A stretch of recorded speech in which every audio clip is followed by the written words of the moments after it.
Assalamualaikum warahmatullahi wabarakatuh. Alhamdulillahirabbil alamin. Wal 'aqibatu lil muttaqin wassalatu wassalamu ala sayyidil mursalin wa ala alihi wa sahbihi ajmain. Allahumma shalli ala sayyidina Muhammadin tibbil qulubi wa dawaiha wa afiyatil abdani wa shifaiha wa nuril absar wa hiyadiha wa qudil arwah wa ghidaiha wa ala alihi wa sahbihi wa sallam. Amma ba'd. Jamaah Masjid Baitur Rahman yang dirahmati Allah Subhanahu wa taala. Kita Fatihah terlebih dahulu kepada baginda Rasulullah sallallahu alaihi wasallam, kepada para anbiya, para sahabat, tabi'in, tabi'in, para awliya wa syuhada wa salihin wa jami'il masyayikhina fid din. Khususnya Nabi Muhammad bin Al-Malik al-Asani wa Sayyid Ahmad bin Sayyid Muhammad Al-Malik al-Asani. Amatana Allah fi madanihi wa qada alaina min barakatihi wa anwarihi wa ulumihi fid din wa dunya wal akhirati bi sirril Fatihah. A'udzu billahi minasy syaithanir rajim. Bismillahirrahmanirrahim. Alhamdulillahi rabbil alamin. Ar-Rahmanir Rahim. Maliki yaumiddin. Iyyaka na'budu wa iyyaka nasta'in. Ihdinas siratal mustaqim. Siratal ladzina an'amta 'alaihim ghairil maghdubi 'alaihim waladdallin. Amin. Bismillahirrahmanirrahim. Jemaah yang dirahmati Allah Subhanahu wa taala.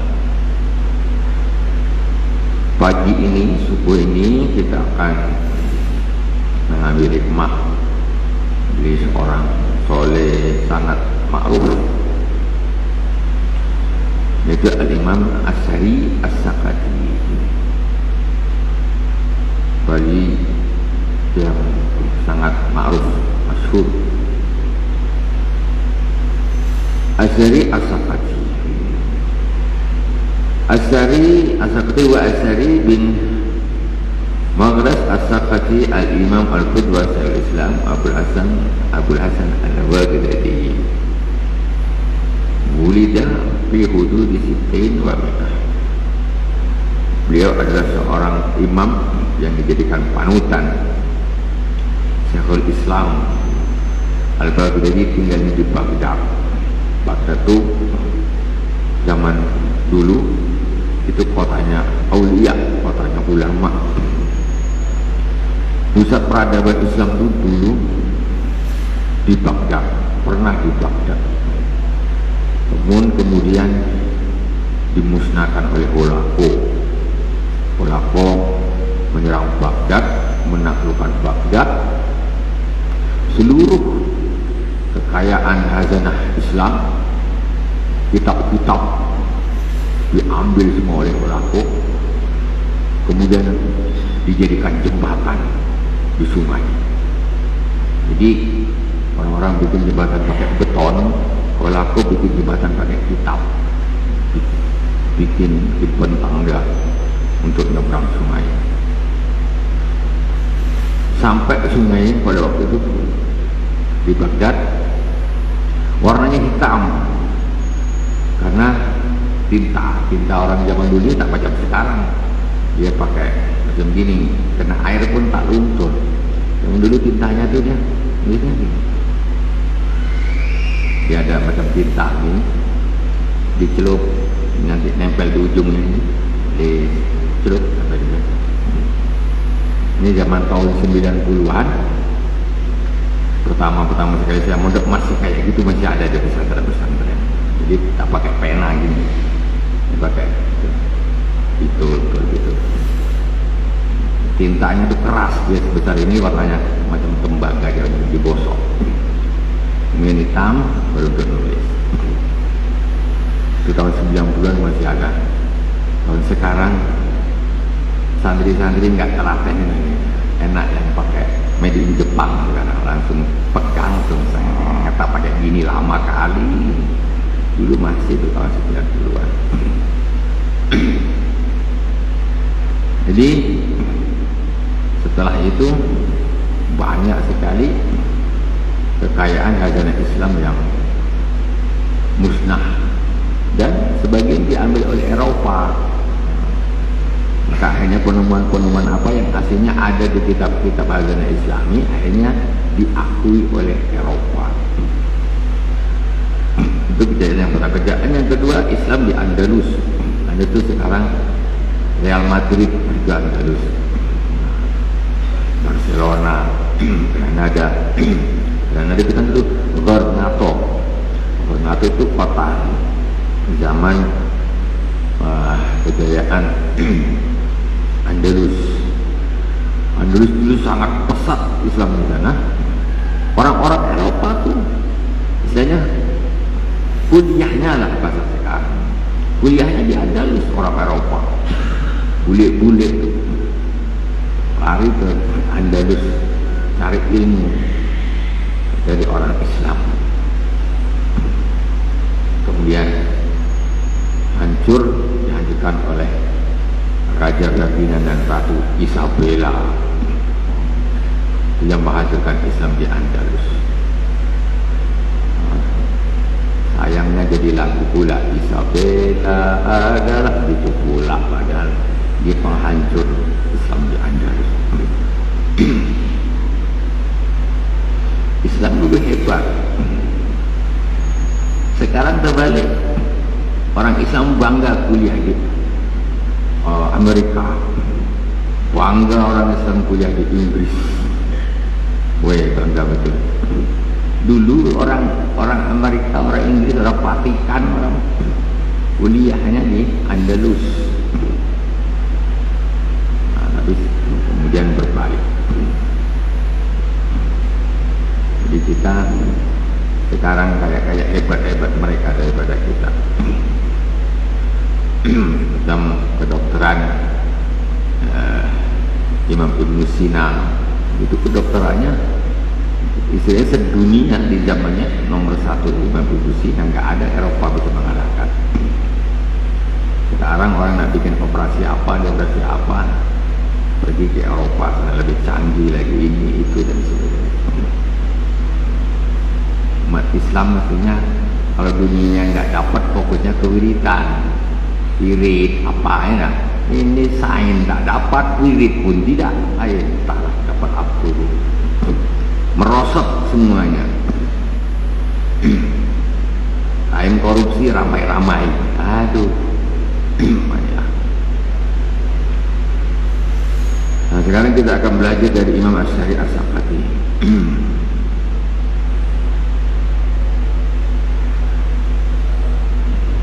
Ini Imam Asy'ari As-Saqafi, beliau adalah Khalu Junaid wa ustadz.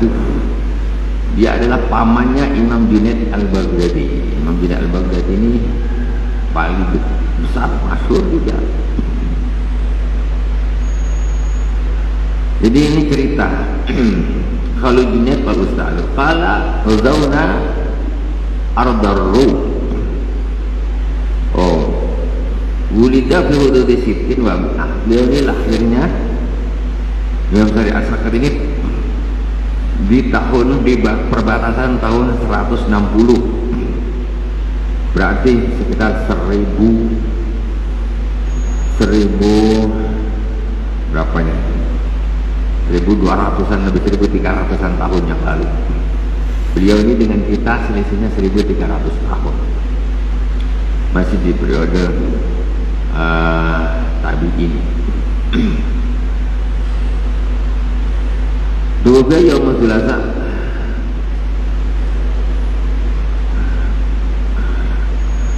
bin Ramadan sanata salasin wa khamsin wa mi'atain. Bulan Ramadan tahun 253. Jadi umurnya sekitar 90 tahun umur beliau. Kata beliau, ghazawna Ardar-Rum, kami memerangi bumi Romawi. Rum itu Romawi. Ini masih zaman perang dulu. perang Romawi. Orang soleh waliullah ikut jihad fisabilillah. Rum, kalau bahasa Rum, Rum itu Romawi. Nah, jadi di Quran pun Ar-Rum yang dimaksudnya Romawi. Romawi sekarang ini Vatikan, Romawi. Wa maratu bi radatin fi al-Qubaza.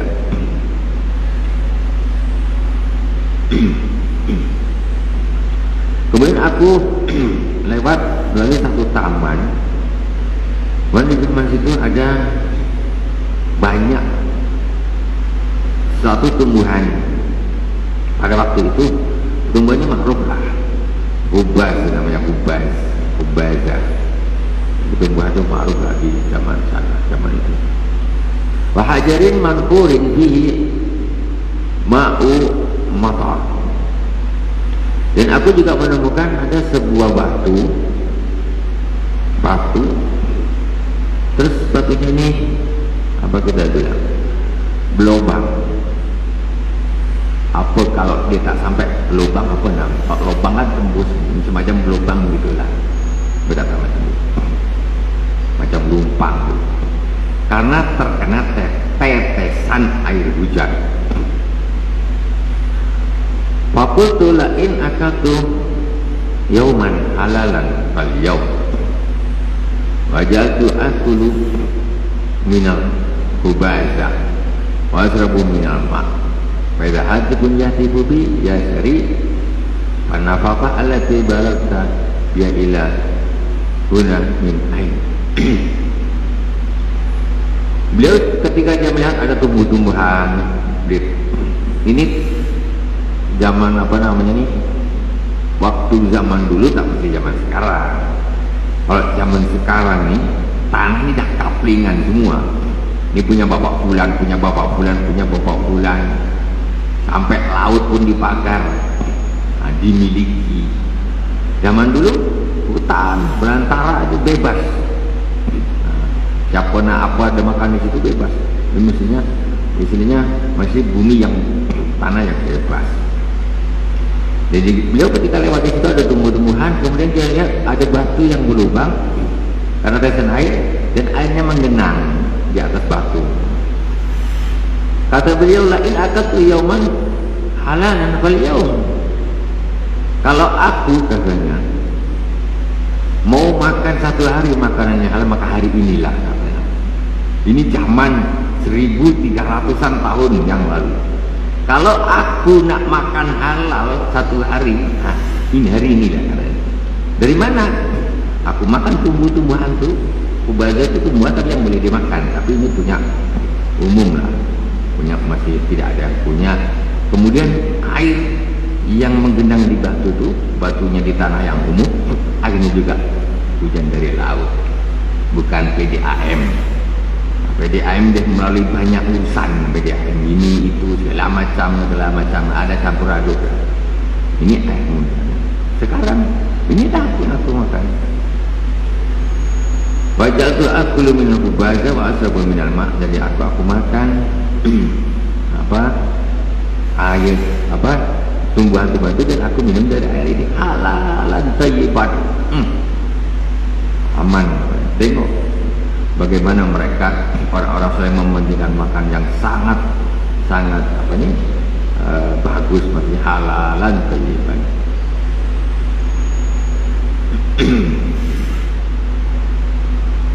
Tapi kemudian ada satu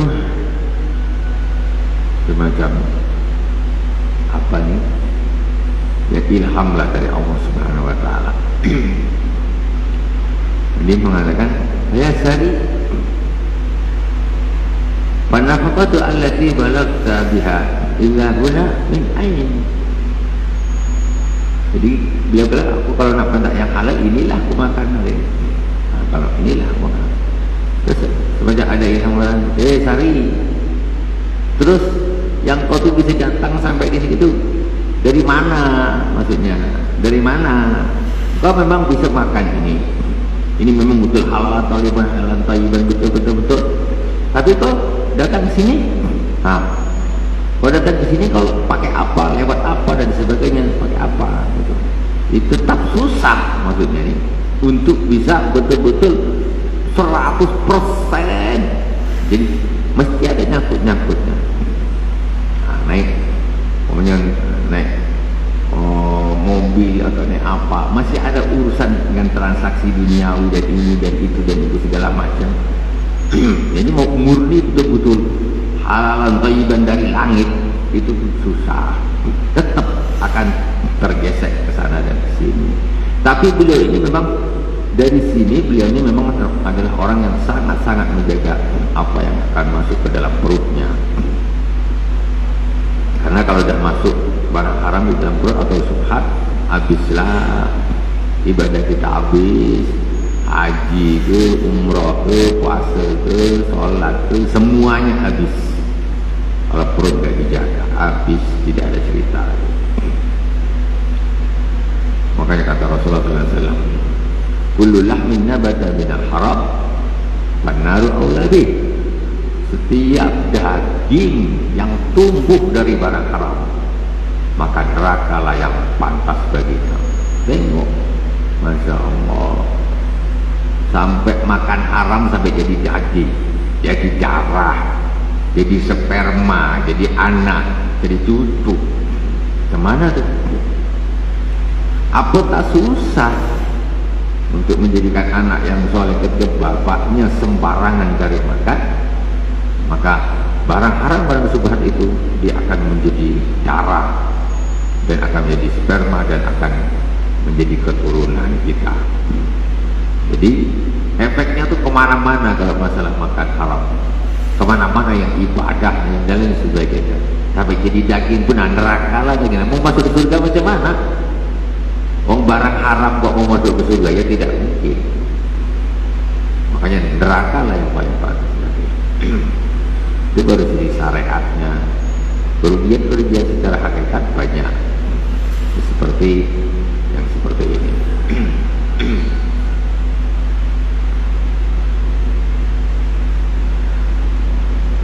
Waqala astahih mundu 30 sanah jazaratan agamisu bidubus wa akuluha fama yasluh li.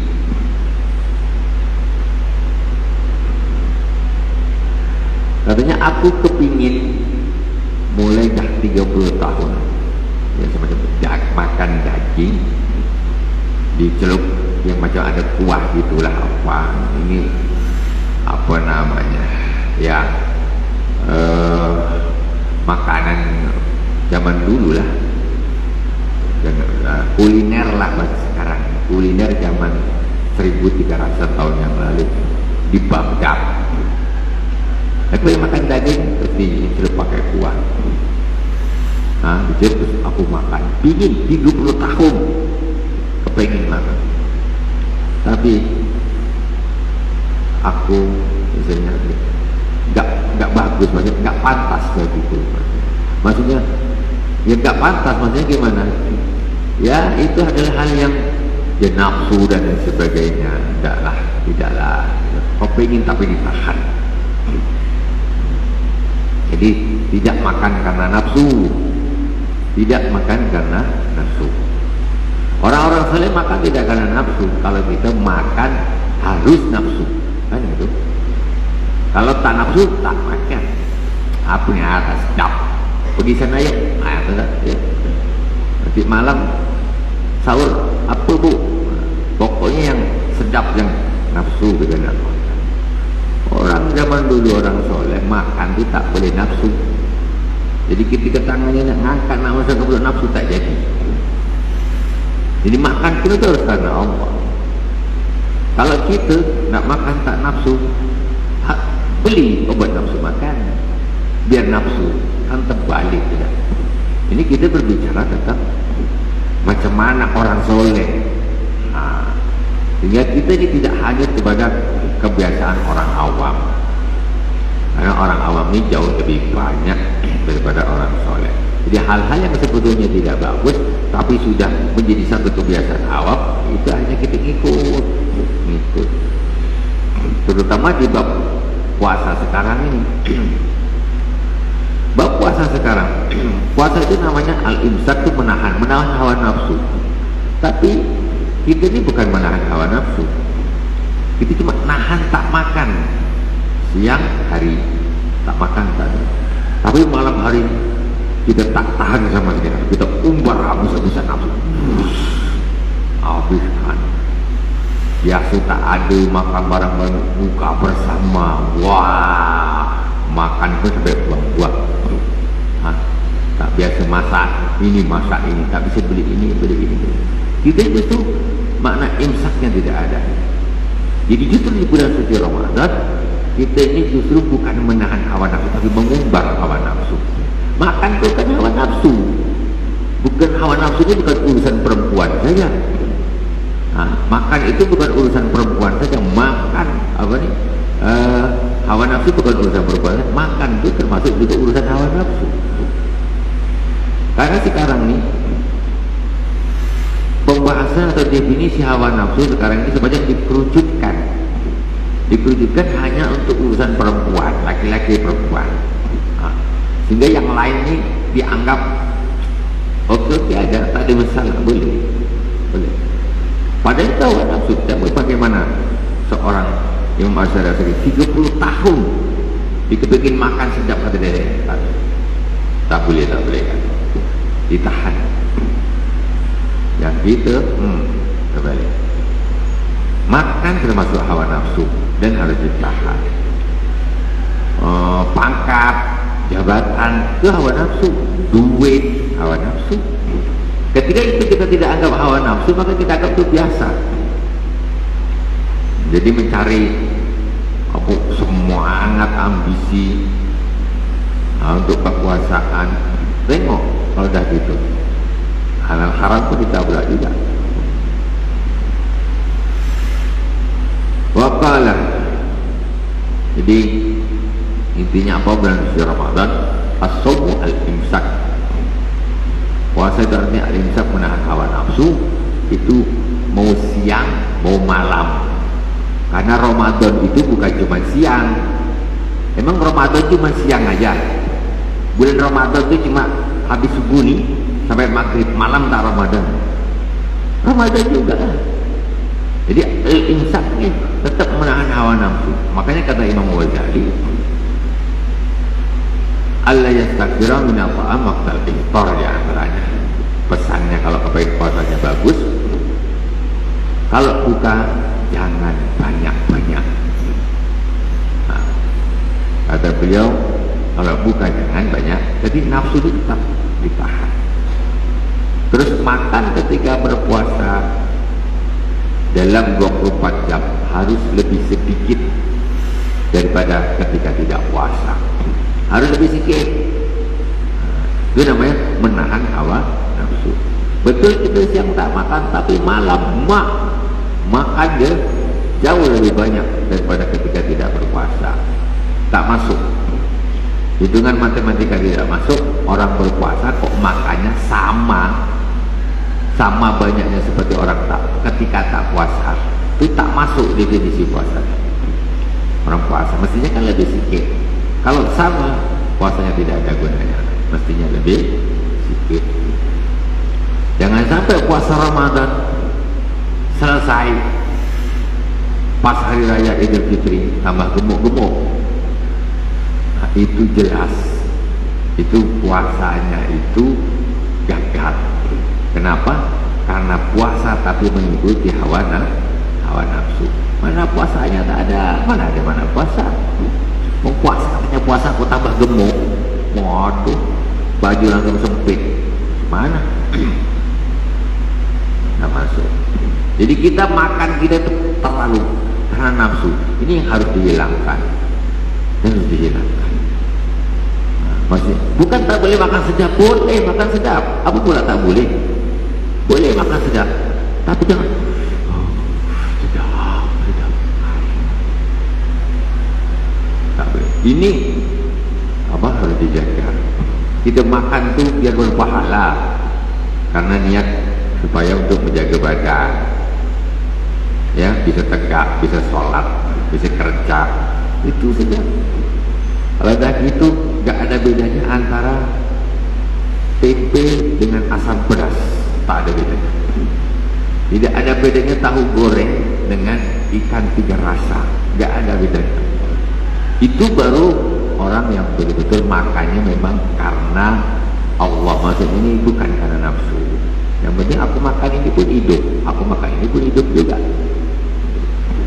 Ini babnya bukan masalahnya halal haram gak haram. Ini babnya sudah bab ke atas. Itu menjaga agar tidak melakukan sesuatu itu mengikuti hawa nafsu. Faqala man arada ay yaslama lahu dinuhu wa yastariha qalbu wa badanuhu wa yaqilla ghammuhu wa yaqtasilin nas. Kata beliau, barang siapa yang ingin agamanya selamat, siapa saja yang kepingin agamanya selamat, wa yastariha qalbu wa badanuhu, terus badannya, hatinya enak, tenang, nyaman. Agama selamat, badan enak, nyaman, tak pusing. Wayakilah ghammu, dan sedikit kesusahannya. Siapa yang tenang? Agamanya selamat, badan enak, hati enak, tak apa nih, sedikit kesusahannya, tak susah, hidup tak susah.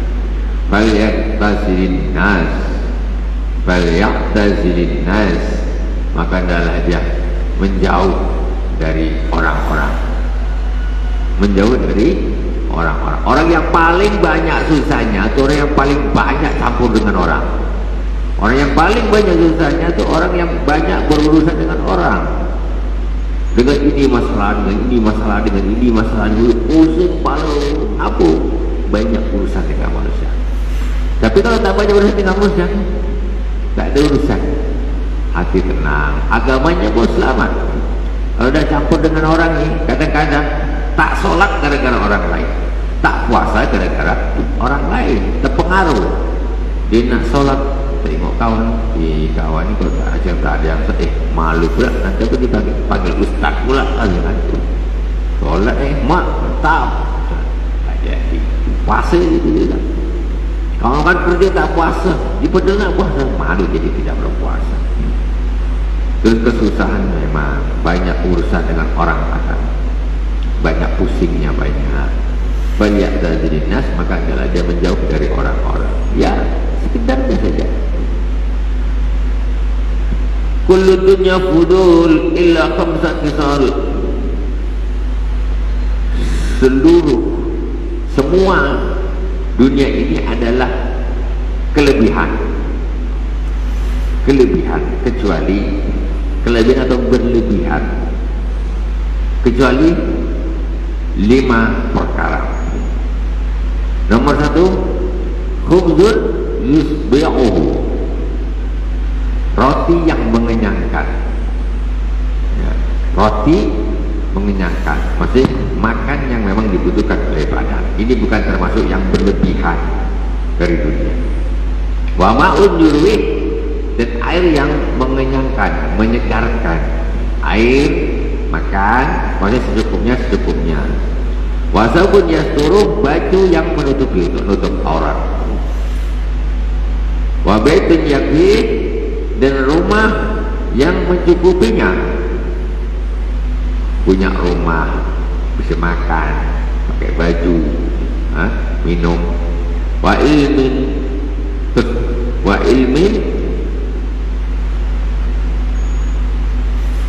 yasta'miluhu, wa ilmin yasta'miluhu, dan ilmu yang diamalkan. Maksudnya lebih dari itu berarti berlebihan. Jadi punya dunia ini, perut segini, baju ini, bapak, tapi Masya Allah usahanya segala macam, apa-apa semua nak dimiliki dia, semua nak dimiliki, berlebihan. Jadi dunia itu sebetulnya dibutuhkan untuk sampai ke akhirat cukup makan yang mengenyangkan, pakaian, tempat tinggal, ilmu yang diamalkan. Itu tak usah lebih-lebih. Umur di dunia kita panjang-panjang sangat. Kadang-kadang sibuk nyari dunia, nyari tambah kaya, kadang-kadang tak peduli halal haram subhat, tiba-tiba mati. Ini tak dapat, itu tak dapat. Terakhir,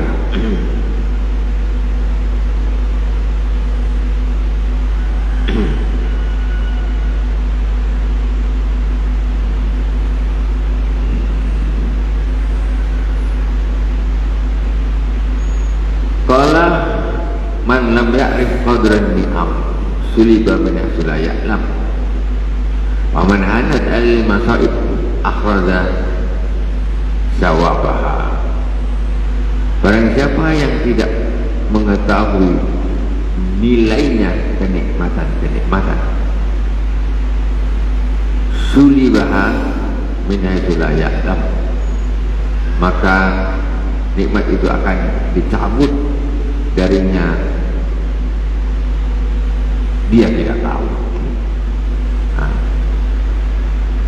Maksudnya orang harus syukur nikmat, ya, karena Al-Imam Sayyidina Ali Karramullah wajhah mengatakan, idza kunta fi ni'matin far'aha innal ma'asi tuzilun ni'am. Kalau engkau berada di dalam satu kenikmatan, maka jagalah. Kalau engkau sedang berada di dalam satu kenikmatan, jagalah, kata Imam Sayyidina Ali. Innal ma'asi tuzilun ni'am, karena sebenarnya kemaksiatan itu akan menghilangkan kenikmatan. Kemaksiatan akan menghilangkan kenikmatan. Banyak buktinya pada zaman dulu, ya. Kaum Sabah maksiat, nikmatnya habis. Fir'aun maksiat, Namrud maksiat, nikmatnya Allah semua habiskan. Maka kalau dapat kenikmatan, taatlah kepada Allah Subhanahu wa Ta'ala. Dapat nikmat tak taat, ya, apalagi sampai melanggar, korupsi dan sebagainya, kong kali kong dengan koruptor, itu insya Allah lah, Allah tidak akan melepaskan orang-orang yang zalim.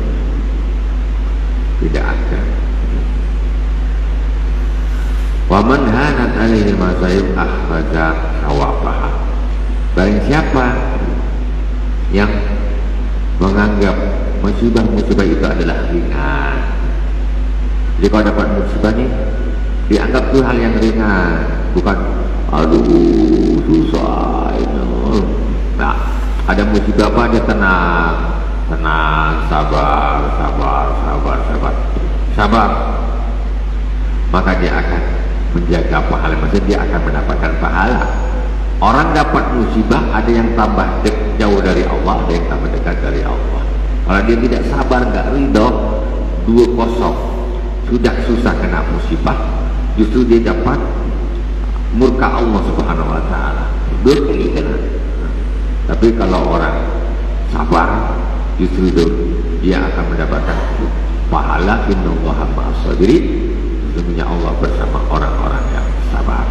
Para anbiya adalah semuanya adalah orang-orang yang sabar, dan mereka adalah orang-orang yang paling dekat dengan Allah Subhanahu wa Ta'ala. Alhamdulillahirabbil alamin. Subhanakallahumma wa bihamdik, asyhadu an la ilaha illa anta, astaghfiruka wa atubu ilaik. Wassallallahu ala sayyidina Muhammadin wa ala alihi wasallam. Alhamdulillahirabbil alamin. Wassalamualaikum warahmatullahi